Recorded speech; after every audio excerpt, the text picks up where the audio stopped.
Assalamualaikum warahmatullahi wabarakatuh. Alhamdulillahirabbil alamin wa bihi nasta'inu ala umuri dunya waddin.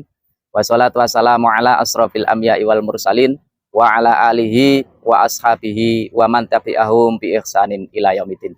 Amma ba'du, perkenalkan nama saya Ahmad Rosid Ridho, SPDI dari SMA Negeri 1 Pelumpang, di mana saat ini sebagai mahasiswa EPG dalam jabatan Universitas Islam Negeri Sunan Ampel, Surabaya, dengan nomor NIM 0621082541 yang hari ini akan melakukan uji kinerja pada kelas 11 pada materi ketentuan khutbah, dakwah, dan tabligh. Selamat menyaksikan dan terima kasih. Assalamualaikum warahmatullahi wabarakatuh.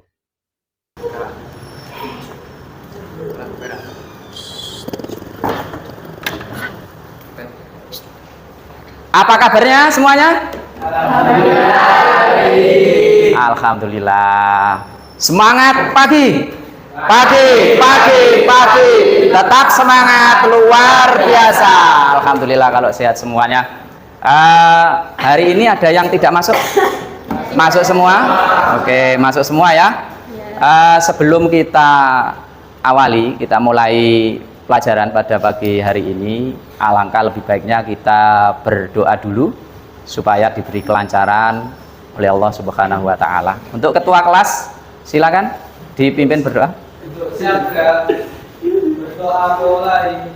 Bismillahirrahmanirrahim. Alhamdulillahirabbil alamin. Arrahmanirrahim. Maliki yaumiddin. Iyyaka na'budu wa iyyaka nasta'in. Ihdinas siratal mustaqim. Siratal ladzina an'amta 'alaihim ghairil maghdubi 'alaihim waladdallin. Amin. Billahi rabba wa bil islami dina wa bi Muhammadin nabiyya wa rasula. Rabbi zidni ilma warzuqni fahma waj'alni min ibadikas sholihin. Amin ya rabbal alamin. Doa selesai. Baik, terima kasih. Assalamualaikum warahmatullahi wabarakatuh. Waalaikumsalam warahmatullahi wabarakatuh. Sebelum kita mulai pembelajaran kita untuk membangkitkan jiwa nasionalis kita, terlebih dulu kita menyanyikan lagu kebangsaan kita. Untuk yang bertugas, silakan maju.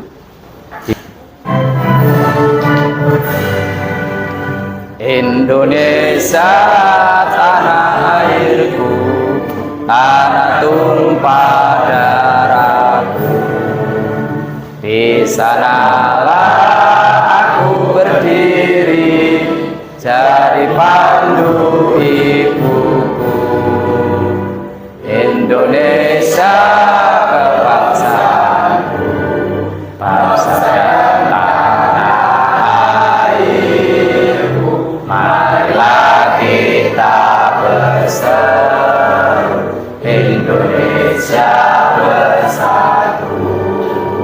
Hiduplah tanahku, hiduplah negeriku, bangsaku, rakyatku semuanya. Bangunlah jiwanya, bangunlah badannya untuk Indonesia Raya. Indonesia Raya, merdeka, merdeka, tanahku, negeriku yang ku cinta. Indonesia Raya, merdeka, merdeka, hiduplah Indonesia Raya. Baik, terima kasih. Silakan duduk. Biar semangat, saya kepengen nguji konsentrasimu dulu, biar semangat. Ya, coba Nah, semuanya konsentrasi dan fokus. Semuanya fokus. Coba ya, ikuti perintah saya, kamu yang lakukan. Tepuk tunggal, tepuk ganda. Oke. Sekarang fokus, fokus ya, dengarkan. Tepuk ganda, tepuk tunggal. Oh, kemudian untuk sebelum memulai pelajaran, jadi sekali lagi di awal sudah kita buat kesepakatan belajar, di mana diantaranya ialah dalam keadaan yang rapi, ya. Maka oleh sebab itu yang belum rapi, belum pakai sepatu, ya belum lengkap atributnya, silakan dilengkapi terlebih dulu.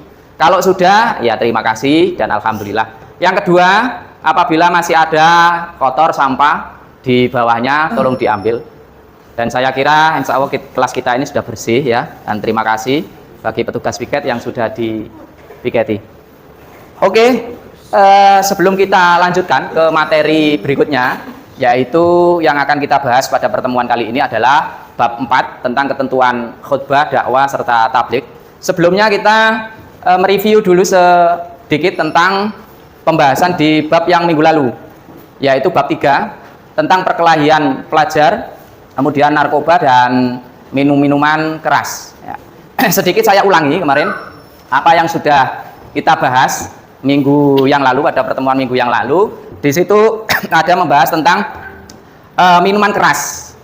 Pertanyaannya, sedikit saya bertanya, mengulangi dari pembahasan minggu yang lalu tentang minuman keras dan narkoba. Di dalam agama kita itu menghukumi, ada salah satu ayat yang berbunyi di situ innamal khamru wal maisiru al ayah. Disebutkan di situ ada khamr atau minum-minuman keras. Di mana pada masa itu ketika turun ayat itu, Islam itu melarang atau mengharamkan minuman khamr yang pada waktu itu mungkin bentuknya itu cair. Nah, sedangkan di masa kita, di masa kamu, kita semuanya ini beraneka ragam yang memiliki sifat yang sama, yaitu apa? Memabukkan. Maka oleh ulama mengambil keputusan hukum bahwa hal yang serupa dengan akibat yang sama itu dihukumi sama-sama apa? Haram. Salah satunya apa? Di situ disebutkan kemarin, selain daripada minuman keras, ada narkoba. Sekarang pertanyaannya, kira-kira apa saja jenis minuman keras yang diharamkan pada masa sekarang? Coba, siapa? Yang kamu ketahui tentang minuman keras, konteksnya yang ada di zaman sekarang ini. Siapa yang mau jawab? Apa saja? Silakan. Chandra, mana Chandra? Ayo coba, apa kemarin yang kita bahas minuman keras pada zaman sekarang ini? Ada misalkan toa, ada apa itu? Oh, anggur merah. Apalagi? Arak. Iya, angga. Kata angga arak. Oke, jelas ya semuanya ya. Jadi yang dimaksud minuman keras ya, itu yang memiliki sifat memabukkan sehingga menimbulkan hukum yang sama. Maka istimbat ulama menghukumi sama-sama haram. Pertanyaannya lagi, bagaimana dengan yang padat? Misalkan kalau zaman sekarang ada narkoba, ada pil, karnopen, sabu. Bagaimana kira-kira? Apakah kemudian menimbulkan dampak yang sama, memabukkan? Ya, berarti hukumnya apa? Baik, saya kira untuk pelajaran minggu lalu semuanya sudah memahami apa yang dimaksud dengan narkoba, minuman keras, ya, juga termasuk perkelahian antar pelajar. Kira-kira ketiganya itu diperbolehkan atau tidak di dalam Islam? Tidak. Oke, saya kira sudah paham untuk pertemuan minggu yang lalu. Hari ini kita beralih ke bab berikutnya, yaitu tentang ketentuan khutbah, tabligh dan dakwah. Silakan bisa dibuka bukunya, alat pembelajarannya, buku paketnya, silakan dibuka masing-masing. Apa yang kamu ketahui tentang khutbah, tabligh dan dakwah itu sendiri yang kamu ketahui. Yang pertama, topik pertama adalah tentang khutbah dulu. Apa kira-kira yang dimaksud pengertian dari khutbah itu? Coba siapa yang mau jawab? Angga, silakan. Apa khutbah itu, Ga? Khutbah ialah Khotbah adalah pidato atau ceramah yang berisi nasihat dan wasiat keagamaan yang wajib disampaikan atau dilaksanakan oleh seorang khotib sebelum sholat Jumat dilakukan. Oke. Itu ya, itu yang dimaksud dengan khutbah. Coba beri saya contoh. Nah, satu saja kira-kira yang masuk khutbah. Misalkan khutbah apa itu yang termasuk khutbah? Cakra. Khutbah sholat Jumat. Selain itu ada lagi. Selain khutbah Jumat apa lagi coba? Siapa? Khutbah sholat Aidain atau dua idul, yaitu Idul Fitri dan Idul Adha. Oke, itu sedikit tentang khutbah. Sekarang beralih ke topik berikutnya. Tentang apa? Tentang dakwah. Oke ya. Sekarang apa yang kamu ketahui tentang dakwah itu? Coba siapa? Galuh, saya minta coba. Silakan yang lainnya berpikir apa dakwah itu secara umum saja yang dimaksud dengan dakwah. Dakwah ialah merupakan bentuk musdar dari kata yad'u dan da'a yang artinya adalah memanggil, mengundang, mengajak, menyeru, mendorong, dan memohon. Intinya di situ adalah mengajak audien. Nah, pertanyaannya lagi, kira-kira kalau khutbah tadi dilakukan oleh siapa? Laki-laki, namanya khotib, ya. Khutbah dilakukan oleh laki-laki. Berarti perempuan tidak boleh dong, boleh atau tidak? Khutbah itu tidak boleh. Berarti kalau khutbah harus laki. Oke, itu syaratnya. Nanti juga akan kita bahas. Sedangkan kalau dakwah boleh tidak laki-laki atau perempuan? Boleh. Nah, boleh ya. Itu dakwah. Nah, sekarang ada lagi namanya tablik. Ya. Tablik dari segi bahasa. Apa kira-kira artinya? Aris. Bahasa, dari segi bahasa. Apa kira-kira? Tablik adalah kegiatan mengajak atau menyampaikan sekaligus memberikan suatu contoh kepada orang lain untuk melakukan perbuatan yang benar sesuai akidah di dalam kehidupan. Betul. Itu adalah makna dari tablik. Jadi tablik itu berasal dari bahasa balagha yuballighu tablighon. Artinya menyampaikan. Kalau tadi dakwah apa tadi? Dakwah mengajak, tablik menyampaikan. Berarti artinya di sini, ya, kira-kira tablik bisa dilakukan laki-laki perempuan atau tidak? Bisa.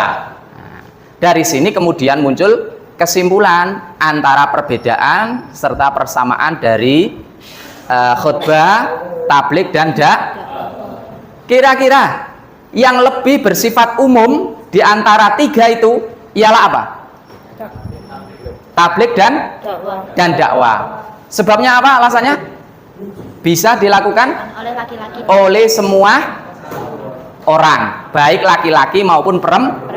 Yang tidak boleh tadi adalah khutbah, harus laki-laki. Nah, dari sinilah kemudian untuk lebih jelasnya di metode pembelajaran ini saya sampaikan ada tujuan pembelajaran yang harus kamu pahami. Nah, ini tujuan pembelajarannya ialah bisa diperhatikan di sini ke depan. Nah, ini ya. Tujuan pembelajaran kita di bab ini, ketentuan tentang tablik, khutbah dan dakwah. Ini yang pertama ini. Satu, peserta didik dapat menjelaskan pengertian dakwah, tablik serta khutbah menurut syariat Islam dengan benar. Yang kedua, kamu nanti harus mampu mengidentifikasi 3 dasar hukum baik dalam Quran maupun hadis. Kemudian peserta didik mampu menganalisis 4 etika dalam berdakwah. Jadi tidak awuran dalam berdakwah, itu ada etikanya, ya, ada etikanya. Yang berikutnya, peserta mampu merancang kerangka khutbah. Nah, ini nanti diwajibkan terutama bagi siswa laki-lakinya harus bisa merancang khutbah. Karena tadi sudah seperti yang sudah kamu sebutkan bahwa khotib harus dilakukan oleh siapa? Laki-laki. Khutbah harus dilakukan oleh laki-laki. Namanya khotib. Kemudian peserta dapat menyusun teks khutbah dengan singkat. Ya, nanti peserta didik mampu menunjukkan kreativitas dan ketelitian dalam menyusun materi dakwah. Peserta didik mampu mensimulasi penyampaian khutbah. Peserta didik dapat mengevaluasi dan merefleksi dampak dakwah khutbah tabligh. Peserta didik menunjukkan kepercayaan dan seterusnya. Jadi di dalam pembahasan bab ini nanti akan kita lakukan di 2 pertemuan dengan metode pembelajaran PJBL, Project Based Learning. Jadi harus ada produk yang dihasilkan dari pembelajaran kita di bab tentang khutbah, dakwah, dan tabligh ini. Bisa dipahami di sini? Bisa. Ada pertanyaan sebelum saya lanjutkan? Ada pertanyaan? Jelas? Jelas ya? Nah, sekarang produknya apa? Ya kan? Produknya apa? Yang pertama adalah, karena di sini tujuan pembelajarannya adalah untuk menjelaskan pengertian dakwah, maka yang pertama kali yang kamu lakukan ini sudah saya bentuk kelompok masing-masing. Kelompok 1, kelompok 2, kelompok 3. Nanti tugasnya adalah membuat sebuah produk. Saya kepingin kamu nanti membuat produk, bisa di Canva atau PPT. Silakan nanti untuk ditayangkan sebagai bahan diskusi, sebagai bahan presentasi tentang materi dari 3 topik itu. Ya, kelompok 1 saya tugasi tentang khutbah, kelompok 2 tentang dakwah, dan kelompok 3 tentang tabligh. Oke ya, tugas yang pertama silakan berdiskusi. Nah, sekarang tugasmu adalah membuat atau mencari, mengumpulkan informasi terkait tentang topiknya masing-masing. Yang dakwah ya dakwah, yang khutbah, yang tabligh dengan kelompoknya masing-masing. Nah, kamu kumpulkan informasi itu, stepnya apa saja tadi sudah saya paparkan di dalam video ini. Mulai dari apa tadi? Pengertian. Terus apa lagi? Dalil ya. Dalil itu dari Quran maupun hadis. Terus ada apa lagi? Syarat-syarat. Misalkan khutbah, syaratnya apa? Harus dilakukan oleh laki-laki yang bagaimana? Yang balik ya, beragama Islam dan seterusnya, berakal sehat dan seterusnya. Nah, itu ada syarat. Pun sama tabligh dan dakwah. Syaratnya apa di situ? Ada apa lagi tadi step-stepnya? Ketentuan tentang khutbah, tentang tabligh, tentang dakwah, ya. Ada ketentuan-ketentuannya. Ada apa lagi tadi? Ya. Iya, dan seterusnya. Terakhir apa? Contoh dari khutbah. Oke? Ada pertanyaan sampai sini? Tidak ada? Kalau tidak ada, saya beri waktu, ya, silakan kamu kerjakan, kamu berdiskusi dengan masing-masing kelompokmu. Silakan untuk memulai. Silakan dimulai.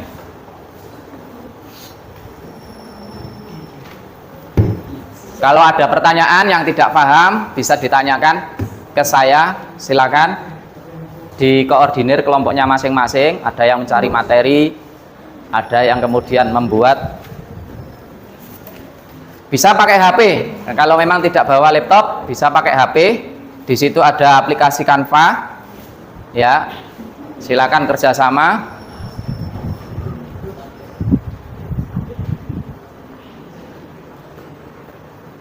Oke, berikutnya akan disampaikan, dipresentasikan produk, yaitu tentang dakwah. Silakan diperkenalkan dulu. Baik, assalamualaikum warahmatullahi wabarakatuh. Perkenalkan, saya Aris Dwi Cahyani akan mempresentasikan hasil kerja kelompok kami, yaitu tentang memahami bagaimana itu dakwah. Saya sebagai moderator. Saya sebagai penyaji. Saya Dwi Wahyu Triwidangan Kusuma sebagai penyaji. Silakan dioperatori.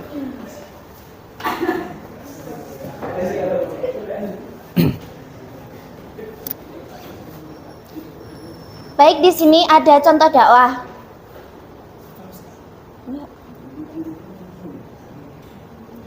Yang pertama itu ada syarat-syarat dakwah. Syarat-syarat dakwah dalam Islam meliputi persyaratan bagi dai mendakwah, seperti memiliki ilmu, akhlak mulia, dan kesiapan mental serta pemahaman tentang kondisi objek dakwah seperti masyarakat dan bahasanya. Selain itu diperlukan pula niat ikhlas, sabar, dan penggunaan metode dakwah yang bijak dan sesuai dengan ajaran Al-Quran dan Sunnah Rasulullah. Syarat bagi pendakwah atau dai itu berilmu, berakhlak mulia, ikhlas, sabar dan takwa, dan kesiapan mental yang cukup kuat. Yang kedua ada ketentuan dakwah. Ketentuan dakwah secara umum meliputi seorang dai atau pembawa dakwah seperti berilmu, amanah, berakal dan balik, serta etika pelaksanaannya yang santun, bijaksana, memakai nasihat yang baik dan memberikan teladan. Dakwah juga dapat disampaikan melalui lisan, dakwah bil lisan, atau perbuatan, dakwah bil hilal. Silakan dikritisi, ditanyakan. Perkenalkan, nama saya Afrul Zanta Bimurindra dari kelompok 3. Izin mau bertanya, bagaimana kalau ketika berdakwah itu terjadi perlawanan atau tidak terima terhadap... Jadi jika dakwah menghadapi perlawanan, seorang pendakwah harus bersikap sabar, berani, menggunakan metode yang baik seperti mujadalah billati hiya ahsan, menunjukkan keteladanan, menggunakan bahasa yang mudah dipahami dan sesuai, serta tidak memaksakan kehendak karena tidak ada paksaan dalam beragama. Apakah sudah cukup? Oke, terima kasih. Itu jawaban dari terkait pertanyaan kasus ya, sifatnya kasuistis. Ketika ada beda pendapat, ada khilafah tentang apa yang disampaikan oleh seorang pendakwah. Ya, tadi dijawab yaitu dengan etika yang santun, etika yang baik, penyampaian yang baik, tidak emosional. Nah, seperti itu. Saya kira untuk materi dakwah ini sudah cukup jelas. Sudah ya? Kalau jelas bisa kembali ke tempat. Kita sedikit refleksi dari apa yang kita pelajari. Nah, ini oke. Ini tadi tujuan pembelajaran kita.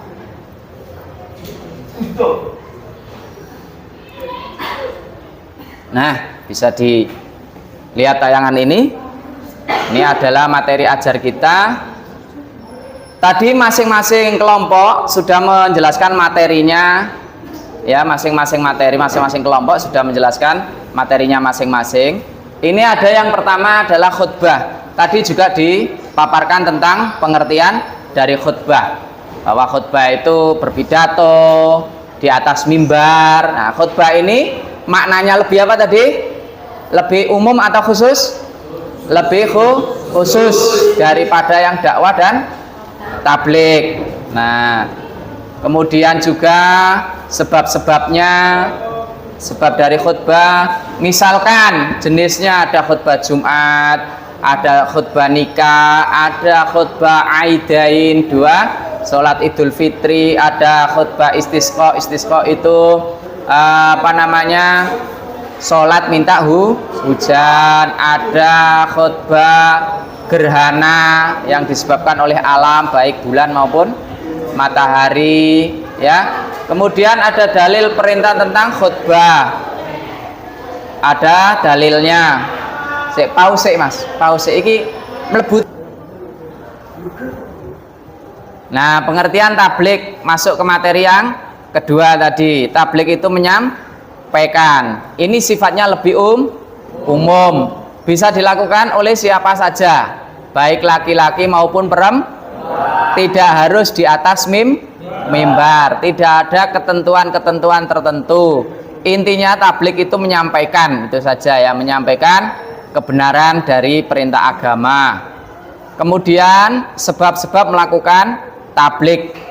Ya, berikut dasarnya dan sebagainya. Nah, ini perintahnya.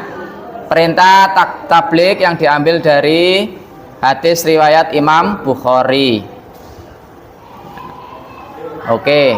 Kemudian dakwah. Dakwah ini juga sifatnya lebih umum daripada khutbah yang tadi, ya, daripada khutbah. Kemudian pola daripada dakwah tadi sudah disampaikan juga oleh kelompok berapa? 2 ya. Oleh kelompok 2. Ada dakwah bilisan, dakwah bil kitabah, dakwah bil hal. Ya, bilisan itu dengan lisan menyampaikan, bil kitabah dengan tulisan. Bagi yang senang nulis barangkali bisa berdakwah melalui tulisannya. Kemudian ada dakwah bil hal, yaitu dengan perbuatan, langsung memberikan contoh dengan tauladan. Nah, sebab-sebab dakwah ini diantaranya ada perintah dakwah untuk menjadi orang yang beruntung dan seterusnya itu. Kemudian ini dalil Al-Qur'annya surat An-Nahl ayat 125 tentang ajakan berdakwah. Kalau tadi dicontohkan contoh kasus bagaimana ketika kita berdakwah, sedang berdakwah kemudian ada yang khilafiyah, ada yang berbeda pandangan dan kita diprotes, maka jawabannya ini ada di surat ini, surat An-Nahl ayat 125. Ud'u ila sabili rabbika bil hikmah wal mau'idhatah hasanah, dengan mau'idhah, dengan contoh yang baik ya. Oke. Dalil perintah dakwah di dalam ayat lain surat Al-Imran, surat yang lain ayat 110. Nah, ta'muruna bil ma'ruf wa tanhauna 'anil fahsya'i wal munkar. Ya. Tuh. Kemudian dalil perintah dakwah dari hadis Imam Muslim dan seterusnya.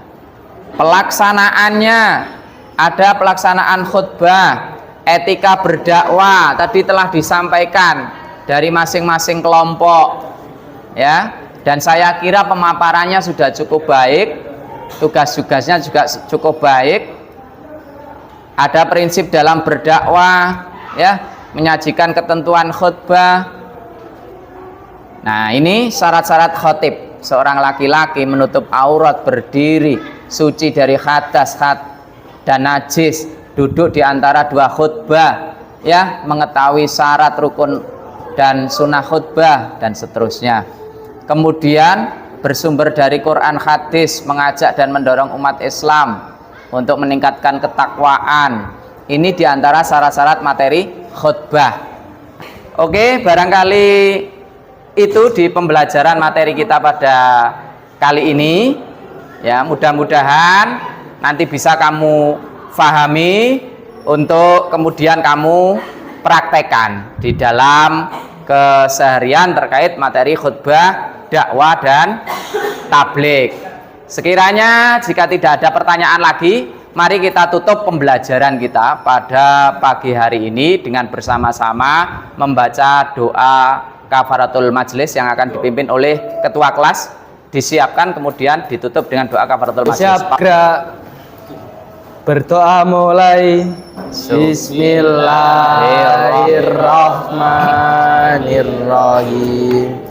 Subhanallahumma wa bihamdika asyhadu an la ilaha illa anta astaghfiruka wa atubu ilaik. Rabbana atina fid dunya hasanah wa fil akhirati hasanah wa qina adzabannar. Amin ya rabbal alamin. Baik, doa selesai. Baik, terima kasih pembelajaran pada hari ini. Saya selaku guru pengampu pendidikan agama Islam, mudah-mudahan materi yang kita pelajari pada pagi hari ini bisa kamu fahami untuk kemudian dipraktekkan dalam kehidupan sehari-hari. Terima kasih banyak.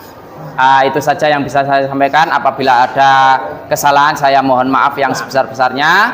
Saya akhiri billahi taufiq wal hidayah. Assalamualaikum warahmatullahi wabarakatuh.